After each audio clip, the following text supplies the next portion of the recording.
बहुत समय पहले की बात है। जंगल के बीच में काशीपुर नाम का एक छोटा सा गांव बसा हुआ था। काशीपुर गांव में सोमदत्त नाम का एक व्यक्ति अपनी चालाक पत्नी रमा और एक छोटी सी बेटी चिंटू के साथ एक छोटे से घर में रहते थे। सोमदत्त पैसे से एक सब्जी वाला था जो पूरे दिन सब्जियां बेचता था और अपने घर का खर्चा निकाल रहा था। सोमदत्त गांव के बीच में सब्जियों की दुकान लगाता था और रोजाना ताजी ताजी अच्छी सब्जियां ग्राहकों को देता था, जिससे उसकी बिक्री अच्छी होती थी। अरे भाई सोमदत्त, लाओ, मुझे कुछ सब्जियां चाहिए और ताजी ताजी सब्जियां देना भाई। अरे रुको भाई, अभी देता हूँ। बताओ क्या क्या सब्जी दूं? मुझे 1 किलो आलू चाहिए और हाँ, सभी आलू ताजे ताजे होने चाहिए।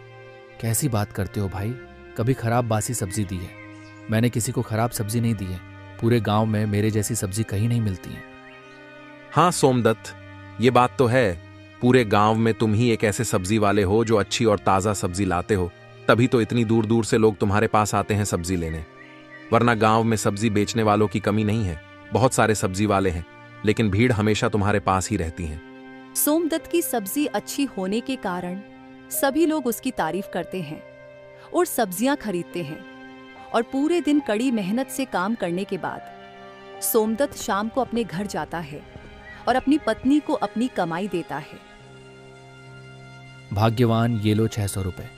आज इतनी कमाई हुई है, आज भी सारी सब्जी बिक गई और कुछ भी फेंकना नहीं पड़ा। अरे सारी सब्जियां बिक गई, तब भी सिर्फ 600 रुपए की कमाई हुई है। भाग्यवान, तुम्हें तो खुश होना चाहिए ना कि रोज हमारी सारी सब्जियां बिक जाती हैं। अजी कैसे खुश रहूं? ये तो कल से भी कम है। ऐसे तो एक दिन ऐसा आएगा जब तुम खाली हाथ घर आने लगोगे। तुम ऐसा क्यों कहती हो? जो भगवान हमें देता है हमें उसमें ही खुश रहना चाहिए। ज्यादा लालच अच्छा नहीं होता है। अरे मैं क्या खा खुश रहूं? तुम तो हर रोज 200-300 लेकर चले आते हो। हमारे भी कुछ सपने हैं, वो सब हम कैसे पूरे करेंगे? भाग्यवान, सब्र करो, एक दिन हमारे सारे सपने पूरे हो जाएंगे। लेकिन मैं एक पल में तुम्हारे सपने कैसे पूरे करूं? मेरे पास कौन सा खजाना है? खजाना तो नहीं है, लेकिन आप मेहनत तो कर सकते हो ना। चलो रहने दो, आप हमारे लिए कुछ नहीं कर सकते। भाग्यवान, और कितनी मेहनत करूं? तुम्हें तो पता है कि गांव में सबसे ज्यादा सब्जी मेरी ही बिकती है और कमाई भी अच्छी खासी हो जाती है। आपकी कितनी भी सब्जी बिक जाओ और कितना भी कुछ क्यों हो जाओ, लेकिन फिर भी पड़ोसियों से तो कम ही कमाते हो ना। अरे ये कैसी बातें करती हो तुम? दूसरों से खुद को मत जोड़ो, कभी किसी की भी होड़ नहीं करनी चाहिए। ये ज्ञान मुझे मत दो। मुझे तो बस यह दिखता है कि आसपास सबके अच्छे अच्छे घर हैं, सभी लोग बहुत कमाते हैं और आराम की जिंदगी जी रहे हैं, लेकिन हमारे घर में तो कुछ भी नहीं है। मेरी जिंदगी तो नर्क बन गई है। क्या फर्क पड़ता है रमा, हम भूखे तो नहीं सो रहे हैं। अच्छा खाना तो है ना हमारे घर। अच्छा तो तुम ही खाओ। अच्छा भोजन में चली सोने। रमा और रमा, जरा सुनो तो। और इतना कहकर रमा सोने चली जाती है। सारी रात सोमदत्त परेशान रहता है।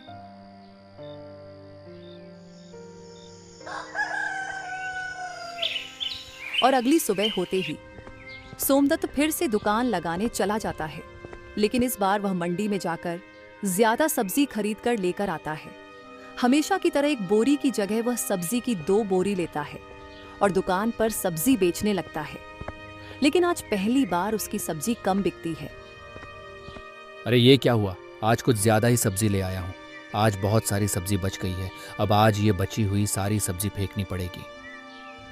और बड़े ही दुखी मन से वह बची हुई सारी सब्जी फेंक देता है। उधर उसकी पत्नी पड़ोसन की बातें सुनकर जलन महसूस करती है। रमा बहन, कैसी हो? तुम्हारे पति का काम कैसा चल रहा है? मेरे पति तो कह रहे थे कि कुछ महीनों में ही हम एक नई दुकान ले लेंगे, फिर हम दोनों दुकानों में काम किया करेंगे। क्या कहा सरला? 2 दुकानें? हाँ बहन, हम तो अगले महीने कार भी लेने वाले हैं और बड़ा घर भी बनाएंगे। मेरी तो बचपन से ही इच्छा थी, अब जाकर पूरी होने को आई है। वाह, कार! अच्छा है सरला, तुम्हारी तो किस्मत बहुत अच्छी है जो ऐसा पति मिला। और तुम भी कुछ बताओ रमा। तुम्हारे जैसा मेरे जीवन में बताने को कुछ भी नहीं है। अब तुम्हें क्या बताऊं? सरला, मेरी जिंदगी तो नर्क बन गई है। ऐसा क्यों रमा? मैंने सुना है सारी मंडी में भैया जैसी सब्जी कोई नहीं बेचता, हर कोई उन्हीं के पास जाता है। खूब कमाई हो रही होगी भैया की। हाँ, खूब कमाई हो रही है। अब मैं चलती हूँ। रमा नाराज होकर वहां से घर वापस आ जाती है और नाराज होकर घर के बाहर बैठी हुई रहती है। सोमदत्त घर पहुंचकर देखता है कि रमा घर से बाहर ही बैठी है और फिर चिंटू भी वहां आ जाती है। अरे भाग्यवान, तुम बाहर क्यों बैठी हो? क्या हुआ? होना क्या था, अपने भाग्य को कोस रही हूँ। अरे हुआ क्या है, बताओ। अरे गांव में सभी लोगों के पास बड़े घर और गाड़ियां हैं, लेकिन हमारे पास तो कुछ भी नहीं है। तुम रोज रोज नई ही परेशानी लेकर बैठ जाती हो। सब कुछ तो है हमारे पास। तुम लोगों को भूखा तो नहीं रहने देता। यहाँ क्या ही है? यहाँ ना अपना घर, ना अपनी गाड़ी, ना अपनी दुकान, ना कोई बड़ा काम धंधा। काम तो अच्छा है ही और अच्छा चल भी रहा है, और क्या चाहिए? ये कैसा अच्छा काम है जिसमें कमाई भी नहीं है? अच्छी क्या है, तुम नहीं चाहते कि हमारे पास भी खुद का बड़ा सा घर, बड़ी गाड़ी और दुकानें हों। तुम्हारी इसी जिद की वजह से आज मैं 2 बोरे सब्जी लेकर गया था और आज पहली बार ही मुझे सामान फेंकना पड़ा है। क्या बचा हुआ सामान फेंक आए हो? कोई तुमसे बड़ा भी मूर्ख होगा क्या? तो और क्या करता मैं उस बची सब्जी का? उसे रख लेते तो कल बेच देते, वो तो कल भी बिक सकती थी। नहीं नहीं, मैं सिर्फ ताज़ी सब्जी ही बेचता हूँ। मुझे बेईमानी का पैसा नहीं चाहिए। बड़े आए ताजी सब्जी बेचने वाले। और किसने कहा था ज्यादा सब्जी बेचने को? पुरानी सब्जी बेचोगे तो मुनाफा ज्यादा होगा, क्योंकि पुरानी सब्जी सस्ती मिलती है। तुम कहना क्या चाहती हो? मुझे कुछ समझ नहीं आया। एक तुम ही नहीं हो जो सब्जी बेचते हो, आसपास भी लोग सब्जी बेचते हैं, लेकिन आपसे बहुत ज्यादा कमाते हैं। अरे लेकिन वो खराब सब्जी बेचते हैं। क्या ही फर्क पड़ता है, अच्छी हो या खराब, लेने वाले सब खा लेते हैं। लेकिन अगर मैं आज खराब सब्जी बेचूंगा तो लोग कल नहीं आएंगे मेरे पास। अरे सब आएंगे, किसी को कोई फर्क नहीं पड़ेगा। और लोग कौन से कम हैं? तुम कल से सस्ती वाली सब्जी ही बेचना। खराब सब्जी देखकर कौन ही दुकान पर लेने आएगा, और आएगा भी तो बिना लिए ही चला जाएगा। तुम भी कुछ ज्यादा ही भोले हो, समझते ही नहीं हो कि कैसे लोगों को बेवकूफ बनाया जाए। रमा, तुम कहना क्या चाहती हो? तुम बाजार से सस्ती और पुरानी सब्जी लेकर आया करो और बाद में उनके ऊपर रंग और केमिकल छिड़क दिया करो। इससे वो सब्जियां ताजी लगेंगी और फिर लोगों को पता ही नहीं चलेगा कि सब्जियां बासी है, और बल्कि उससे सब्जियां और भी ज्यादा ताजी नजर आएंगी। इससे हमारी बिक्री बढ़ेगी और हम जल्द ही अमीर हो जाएंगे। लेकिन उन सब्जियों से लोगों की तबीयत खराब हो सकती है, उनके स्वास्थ्य पर गलत असर पड़ेगा। हमें ऐसा नहीं करना चाहिए। बाकी सब्जी वाले भी ऐसा ही करते हैं, किसी को कोई दिक्कत नहीं होती। तुम भी ऐसा ही करो। सोमदत्त थोड़ा सोचता है और फिर रमा की हाँ में हाँ मिलाते हुए कहता है, वैसे बात तो तुम सही ही कह रही हो रमा। वो खराब सब्जी खाकर कौन सा कोई बीमार पड़ने वाला है, और धीरे धीरे तो सब बिकने ही लगेगा। सही है, तो बस कल से शुरू कर दो। लेकिन रमा, मुझे लग रहा है कि ये लोगों के साथ गलत होगा। यहाँ लोग एक दूसरे के साथ गलत करके कोई चिंता नहीं करते हैं, सब अपने में मस्त रहते हैं। तुम भी मस्त रहो और यह सब सोचना बंद कर दो कि हम गलत कर रहे हैं। सोचो कि सब सही है। जब ऐसा सोचोगे तभी कर पाओगे।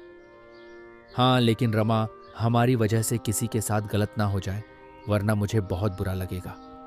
अरे अब कैसे समझाऊं? मैं इस आदमी को दुनिया में लोगों को बड़े बड़े अपराध करके भी बुरा नहीं लगता, जितना तुम्हें इस छोटी सी बात से लग रहा है। कोई फर्क नहीं पड़ेगा किसी पर। हाँ, और तुम कौन सा लोगों को जबरदस्ती सब्जियां खिला दोगे? जिसे चाहिए वो लेगा, अगर सही नहीं लगती तो नहीं लेगा, कोई जोर जबरदस्ती थोड़ी ना होगी। हाँ, ये बात तो तुम सही कह रही हो। हम कौन सा किसी को मार रहे हैं, हम तो सब्जियां ही बेच रहे हैं।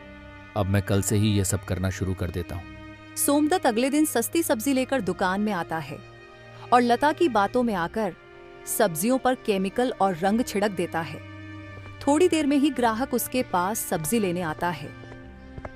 लाओ सोमदत्त, 2 किलो सब्जी दे दो भाई। सोमदत्त तुरंत ही उसे सब्जी देने लगता है। तभी ग्राहक उससे कहता है, क्या बात है सोमदत्त, आज तुम्हारी सब्जी बड़ी चमक रही है। अरे भैया, सब ताज़ा ही है, तभी चमक रही है। सोमदत्त उसे सब्जी दे देता है और ताज़ा दिखने की वजह से आज उसकी सारी सब्जियां जल्दी ही बिक जाती हैं। सोमदत्त खुशी से घर जाता है और यह बात रमा को भी बताता है। रमा, तुम्हारी तरकीब तो काम कर गई। मैंने सस्ती वाली सब्जी खरीदी और मेरी सारी सब्जी बहुत जल्दी बिक भी गई। हाँ देखा मेरा दिमाग, बस अब तुम ऐसे ही किया करो। चलो अब इससे तो तुम खुश हो ना? हाँ हाँ, बहुत खुश हूँ। इसी तरह दिन गुजरते जाते हैं। सोमदत्त सस्ते के चक्कर में खराब सब्जियों को महंगे दामों पर बेचता जाता है। उसके कुछ ग्राहक कम जरूर होते हैं, लेकिन सोमदत्त इस बात को नजरअंदाज कर देता है। दोनों पति पत्नी कमाई से खूब खुश होते हैं। देखा आपने, हम कैसे धीरे धीरे मालामाल हो रहे हैं। हाँ, ये सब तुम्हारी वजह से हो रहा है। कल से आप एक काम करो जी। क्या काम भाग्यवान? अब आपकी सब्जी जल्दी बिक जाती है, तो अब से आप और ज्यादा सब्जी लेकर जाया करो। लेकिन फिर तो देर तक मंडी में बैठना पड़ेगा। क्या हुआ, कमाई तो बढ़ेगी ना, और फिर आप बड़ी दुकान ले लेना और ऐसे ही और ज्यादा सब्जियां बेचा करना, जिससे धीरे धीरे हम ज्यादा कमाने लगेंगे और फिर मेरे पास भी सब कुछ हो। और अगर सब्जी नहीं बिकी तो बची हुई सब्जी अगले दिन बेच देना। वाह रमा, तुम तो बड़ी होशियार हो। और फिर दोनों खुश होते हैं। फिर कुछ दिन बाद सोमदत्त की सब्जी बिकनी कम हो जाती है। इसको लेकर सोमदत्त बहुत ज्यादा उदास हो जाता है। फिर आज सोमदत्त की दुकान पर कोई ग्राहक नहीं आता है। अरे कुछ दिन से सब्जी कम बिक रही है, कुछ करना पड़ेगा। खैर जल्दी से अब ये सारी सब्जी बिक जाए तो मैं भी घर जाकर आराम करूं। इस प्रकार रमेश खुद से बातें करता है, लेकिन आज उसकी सब्जी नहीं बिकती है। तो आज बची सब्जी सोमदत्त अपने घर ले जाता है और बची सब्जी आज अपने घर में बनाने को कहता है। सोमदत्त के कहे अनुसार रमा सब्जी बना देती है, लेकिन वह यह बात भूल जाती है कि इस सब्जी में केमिकल का छिड़काव किया है, साथ में यह बासी भी है। रमा खाना बना देती है और सब लोग खूब सारा खाना खाते हैं। खाना खाने के बाद अचानक से रमा की और चिंटू की तबीयत खराब होने लगती है। बासी और केमिकल वाली सब्जी खाने से दोनों की तबीयत बिगड़ जाती है और फिर जैसे तैसे करके सुबह होती है।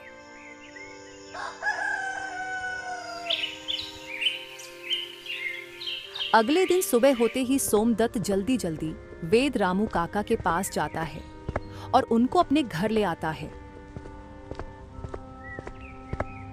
देखिए रामू काका, मेरी पत्नी और मेरी बेटी को क्या हुआ है? बेटा, मुझे लगता है इन दोनों ने कुछ सड़ा हुआ खाया है, जिनसे इनके पेट में पाचन सही से नहीं हो रहा है। रामू काका की ऐसी बात सुनकर सोमदत्त को समझ आ जाता है कि कल रात हमने जो बची हुई केमिकल वाली सब्जी बनाई थी, उससे इनकी तबीयत बिगड़ी है। रामू काका, अब मुझे सब समझ आ गया है।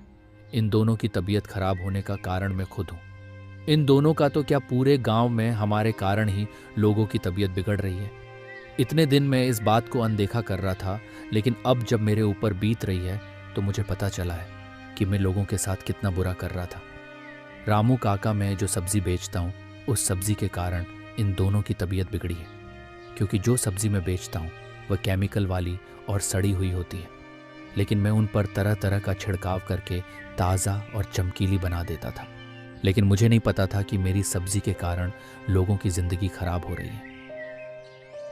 अच्छा सोमदत्त, तभी मैं सोच रहा हूं कि गांव में लोग अचानक से बीमार कैसे हो रहे हैं, और तो और सभी लोगों के पेट ही खराब हो रहे हैं। अब पता चला कि यह सब लोग तुम्हारी सब्जी खाकर बीमार हो रहे हैं। हाँ रामू काका, इन सब की वजह मैं हूँ। मुझे माफ कर दो रामू काका, आज के बाद मैं लालच में नहीं आऊंगा और हमेशा ताज़ा ताज़ा सब्जी बेचा करूंगा। मेरे आंखों पर लालच की पट्टी बंध गई थी। चलो कोई बात नहीं है बेटा, अब आगे से ध्यान रखना।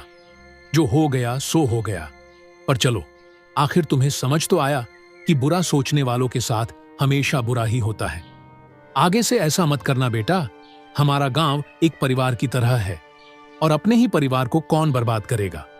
इसलिए अपने पराये को एक समान मानकर काम किया करो बेटा। अब मुझे अपने की पर पछतावा हो गया है। आगे से ऐसा कुछ नहीं होगा काका।